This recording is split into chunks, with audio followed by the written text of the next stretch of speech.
നമ്മുടെ അടുക്കളയിൽ വരുന്ന ഈ ഫുഡ് ബാലൻസ് ഒക്കെ ഇല്ലേ, അല്ലെങ്കിൽ അടുക്കളയിൽ വരുന്ന പച്ചക്കറികളുടെയൊക്കെ ബാലൻസ് വരുന്നത് കൊണ്ട് നമുക്ക് നമ്മുടെ കോഴികൾക്ക് നല്ല അടിപൊളി ഒരു പ്രോട്ടീൻ ഫുഡ് ഉണ്ടാക്കിയെടുക്കാം. ഇത് ഞാൻ യൂട്യൂബിൽ കണ്ടതാണ്, പക്ഷേ പരീക്ഷിച്ച് നോക്കിയപ്പോൾ സംഭവം കൊള്ളാം. കോഴികൾ നല്ല അടിപൊളിയായിട്ട് കഴിക്കുന്നുണ്ട് കേട്ടോ. ഇങ്ങനെ വരുന്ന വേസ്റ്റുകൾ ഒരു ബക്കറ്റുകളിലോ അല്ലെങ്കിൽ ഒരു റൗണ്ട് ബേസിലോ ഒക്കെ ഇട്ട് വെച്ചേക്കാം.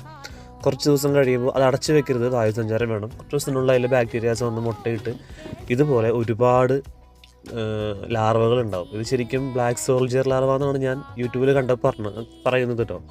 പക്ഷേ ഇത് നമ്മൾ കോഴികൾ അടിപൊളിയായിട്ട് കഴിച്ചോളുകയും ചെയ്യും. ഇത് പെട്ടെന്ന് തന്നെ ഒരുപാട് ഉണ്ടാവുകയും ചെയ്യും. അപ്പോൾ അതിൽ കുറച്ച് മഴ ഇത് വെള്ളം വീണത് കൊണ്ട് ഞാൻ പുതിയൊരു ബക്കറ്റും കൂടി വെച്ചിട്ടുണ്ട് കേട്ടോ.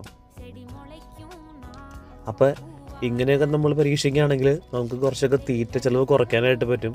ഇതിലെന്തൊക്കെ ഇടാൻ പാടില്ലാത്ത വസ്തുക്കളുണ്ടെന്ന് എനിക്കറിയില്ല, ഞാനങ്ങനെ നോക്കിയിട്ടില്ല. പക്ഷേ സംഭവം എന്തായാലും അടിപൊളിയാണ്, റിസൾട്ട് ഉണ്ട്. ഇഷ്ടംപോലെ ലാർവ.